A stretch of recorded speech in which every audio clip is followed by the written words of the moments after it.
지난 1일부터 월요일부터죠. 월요일부터 위드 코로나 전환에 맞춰서 한국 교회도 일상으로 돌아가기 위한 준비를 시작했습니다. 정규 예배는 코로나19 백신 접종 완료자만 참석한다면 수용 인원이 제한이 없습니다. 또 수련회 등 행사와 소모임도 방역 수칙에 따라서 가능해집니다. 그래서 중앙재난안전대책본부는 지난 10월 29일 이 같은 내용의 단계적 일상 회복 이행 계획을 발표했습니다. 그래서 우리에게 잃어버렸던 일상의 회복이 이제는 조금씩 다가오고 있음을 우리는 느낄 수가 있습니다. 작년 2월부터 곳곳에 산발적으로 퍼지던 이 코로나19 바이러스가 전 세계로 창궐해 가지고 급기야 세계보건기구는 팬데믹이 선언되었습니다.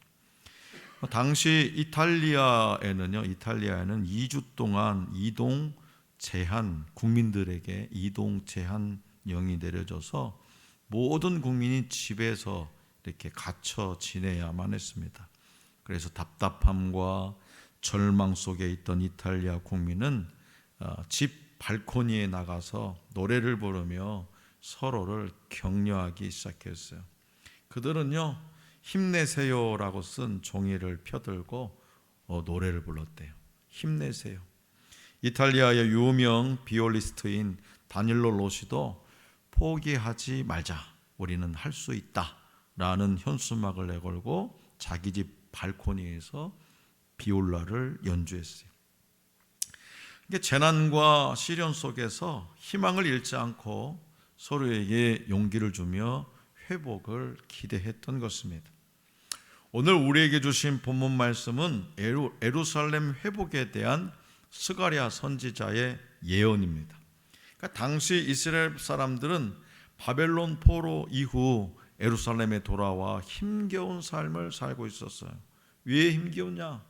성전도 무너져, 성벽도 무너져, 밭도 무너져, 집도 무너져, 황폐해져 가지고 살 수가 없는 거예요. 고향으로 돌아오긴 왔는데 살 수가 없는 거죠.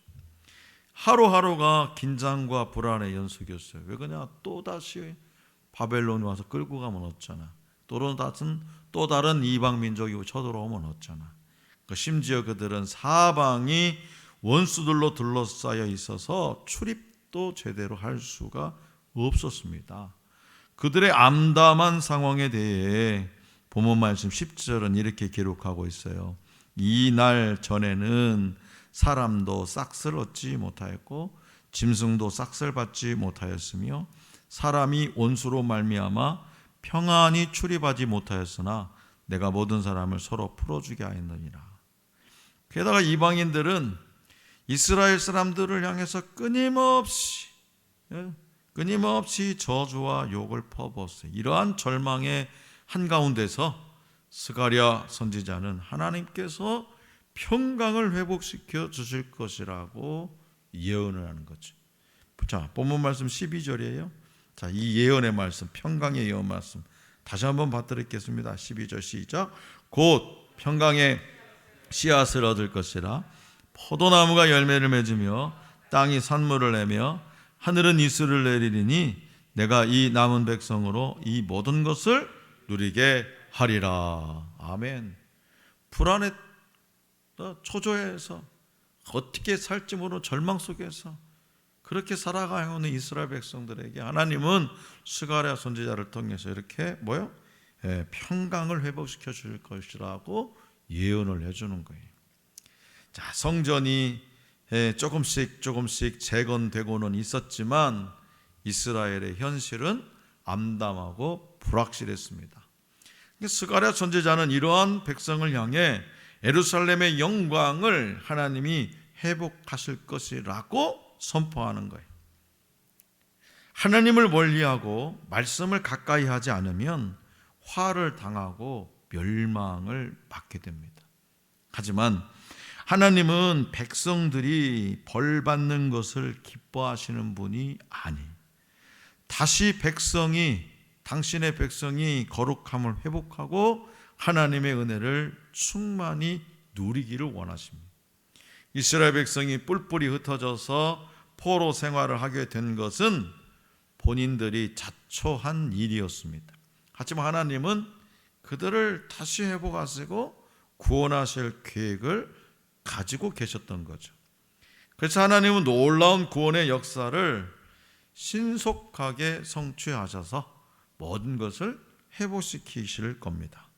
그런데 백성들은요, 상상하지도 못한, 상상이나 있겠어요. 포로로 그냥 끌려갔는데 그 포로 생활을 하고 있는데, 그런데 그 상상하지도 못한 구원의 역사 앞에서 크게 놀랄 거예요. 그래서 그들에게 은혜 내리기 원하셨던 하나님의 계획은요, 바뀐 적이 없어요. 바뀐 적이. 그래서 말씀을 믿음으로 받으면, 하나님의 말씀을 믿음으로 받으면 어려운 현실을 견뎌낼 힘을 얻을 수가 있는 거예요. 하나님은 이스라엘 조상들이 당했던 것 같은 고난을 모두 사라지게 하실 겁니다. 왜요? 믿음은 보이지 않는 것들의 증거이기 때문이죠. 자, 성도 여러분, 인간의 행복은 어디에 있을까요? 인간의 행복은 돈이 많으면 행복할까요? 뭐 아무데도 아픈 데 두고 병원 안 가고 그러면 건강 팔팔하면 행복할까요? 아니, 자식들이 많으면 행복할까요? 효도하는 자식들이 많으면 행복할까요? 공부를 잘하면 행복할까요? 뭐 좋은 대학을 가면 행복할까요? 출세하면 행복할까요? 아니요. 그런 걸 다 누리는 사람도 행복하지, 진정으로 행복하다고 말 안 해요. 뭐냐? 인간의 행복은 평화로운 일상을 살아갈 수 있느냐 없느냐에 달려 있는 거예요. 평화로운 일상. 그래서 스가랴 선지자가 12절에서 묘사한 이 평화로운 장면은요, 우리의 소중한 일상을 의미합니다. 햇살 좋은 오후에 어르신들이 길거리에 앉아서 이렇게 한담을 나누고, 어린이들이 답답한 마스크도 쓰지 않은 채 335 이곳 저곳에서 모여가지고 소리를 지르며 뛰놀고 공차하고 놀이터에서 그네 타고 그렇게 노는 풍광은 얼마나 평화롭습니까? 그러나 지금 우리는 어떻습니까? 우리는 위드 코로나 시대에 접어들었다 해도 우리가 마스크를 자유롭게 벗기를 합니까? 뭐 예배당에서 마음대로 소모임을 하고 밥을 먹을 수가 있겠습니까? 뭐 하겠습니까? 그래서 우리는 위기 시대를 살아가고 있는 거예요. 어떻게 될지 모르는.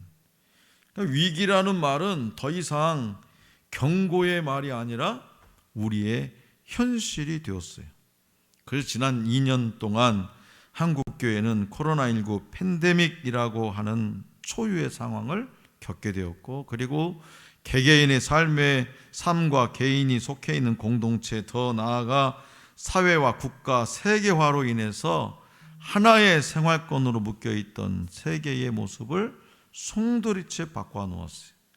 그래서 성도들의 신앙의 중심인 교회도 이러한 변화에 자유로울 수가 없었습니다. 그래서 예배를 향한 사랑과, 예배를 사모했던 성도들, 그 예배를 향한 사랑과 주일 성수의 모범과 전통을 가지고 있었던 성도들과 교회는 이 정부 방역 지침을 지키다 보니까 신앙의 중심인 예배를 어떻게 드려야 할 것인지를 심각하게 고민할 수밖에 없었다는 거죠.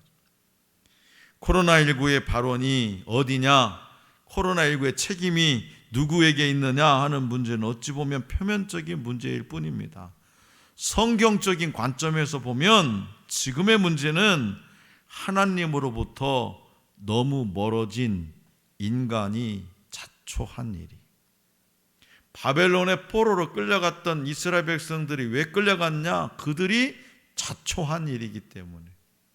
코로나로 이로부터 우리가 이렇게 일상을 회복하지 못하고 답답한 삶을 살아가는 것 뭐냐? 하나님으로부터 너무 멀어진, 그래서 인간이 스스로 자초한 일이에요. 그렇기 때문에 먼저 우리가 하나님으로부터 너무 멀어졌다는 자각이 필요하다는 거지.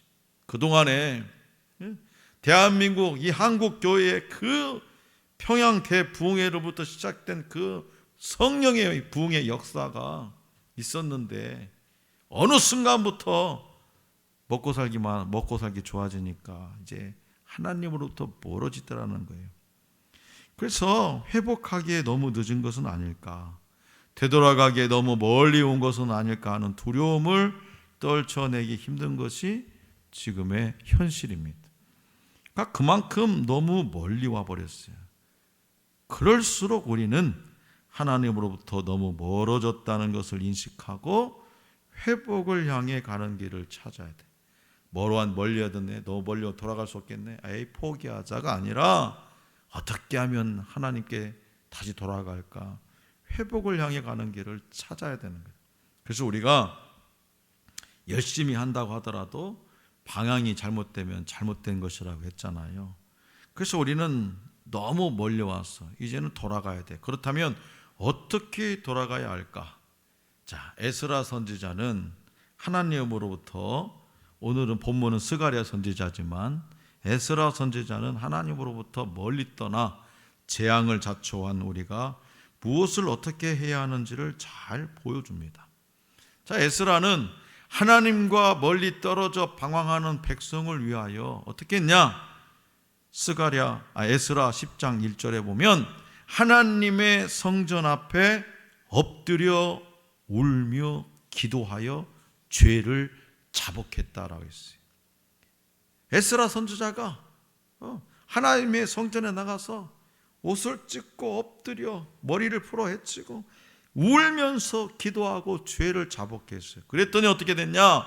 백성들이 이 모습을 보고 남녀와 어린아이들까지 모여서 통곡하며 하나님께로 돌아오더라는 거예요. 성경은 구원의 이야기입니다. 성경은 구원의 이야기, 그리고 구원의 이야기는 회복의 이야기이기도 합니다.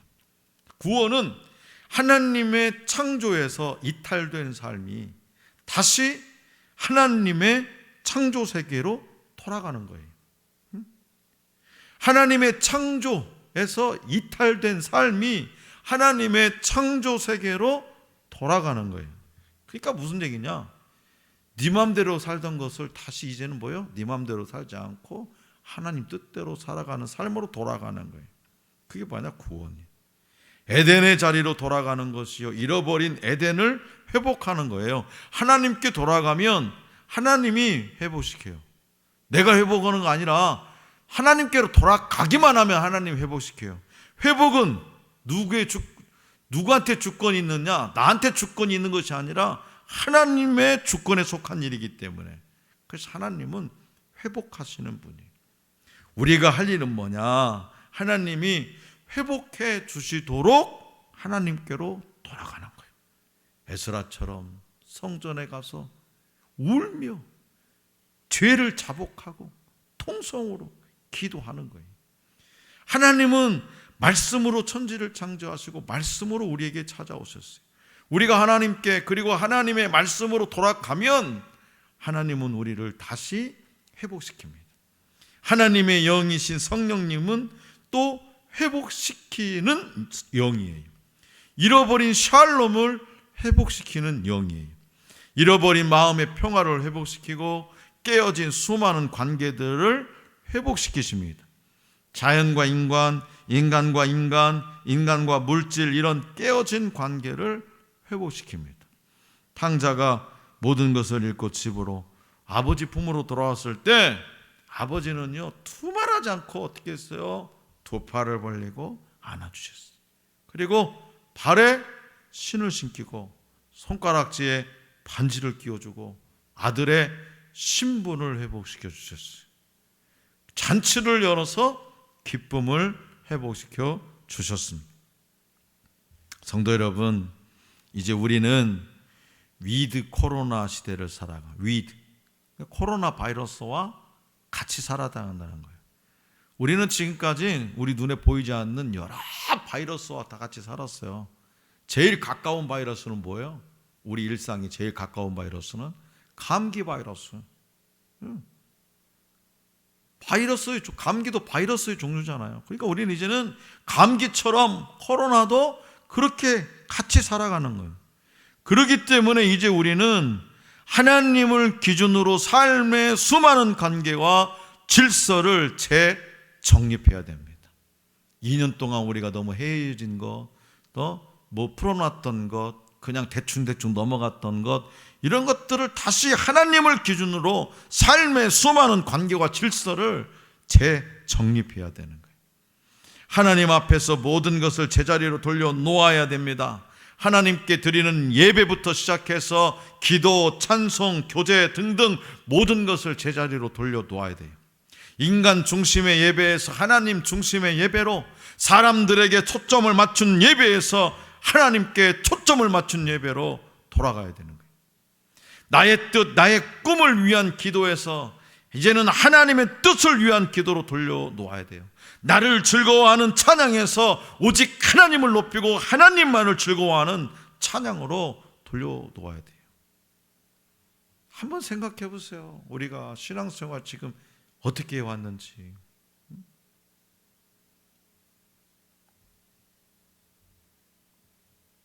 우리는 그냥 아무렇지도 않게 오늘 설교가 그냥 재미가 없었어.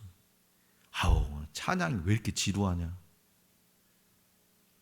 어느 순간부터 그런 이야기들이 우리 신앙인의 입속에서, 생각 속에서 돌아다니고 있었으니까 이제는 하나님이 그런 거 다 때려치우고 돌아오라는 거예요. 다시금 우리의 삶을 제자리로 돌려 놓아야 돼요. 시간과 물질과 재능 등등 모든 것을 제자리로 돌려 놓아야 돼요. 시간도 물질도 재능도 본래 하나님의 것 아닙니까? 우리는 그저 위탁받은 청지기일 뿐입니다. 마치 내 것인 양 내 뜻대로 내 계획대로 사용하였던 것에서 다시 하나님의 자리로 돌려 놓아야 돼. 이것이 우리에게 필요한 아드 폰테스 운동이에요. 위기사회는 무엇보다, 지금 위기사회잖아요. 위기사회. 우리가 위기사회를 살아가고 있어요. 위기시대. 그 위기사회는 무엇보다 위기 관리를 우선으로 하고요, 안전을 기본 가치로 요청합니다. 이는 교회도 예외가 아니에요.